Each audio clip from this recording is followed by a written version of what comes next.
বাসায় মেহমানদারিতে কিংবা বাচ্চাদের স্কুলের টিফিনে তৈরি করে ফেলতে পারেন মজাদার এই আলুর সমুচাটা।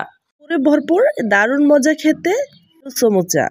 কাপ ময়দা নিয়ে নিলাম, দিয়ে দিলাম স্বাদ মতো লবণ, সয়াবিন তেল দিয়ে দিলাম 1 টেবিল চামচ, দিয়ে দিলাম কালো জিরা।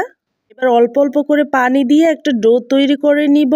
এবার ডোটাকে রেস্টে রেখে দিব। তৈরি করে নিচ্ছি সমুচার পুর, দিয়ে দিলাম পেঁয়াজ কুচি, কাঁচামরিচ দিয়ে একটু নেড়ে চেড়ে দিয়ে দিলাম টমেটো কুচি, আগে থেকে সিদ্ধ করে রাখা আলু দিয়ে লবণ, চাট মশলা, ধনিয়া পাতা দিয়ে নেড়ে চেড়ে পুরটাকে তুলে নিলাম। এবার বড় একটা রুটি বেলে নিব। রুটিটা বেলা হয়ে গেলে এতে পুর দিয়ে দিলাম। পুরটা লম্বালম্বি করে দিয়ে দেখুন কিভাবে আমি এটাকে মুড়িয়ে নিচ্ছি। মোড়ানো হয়ে গেলে সাইড থেকে কেটে নিলাম।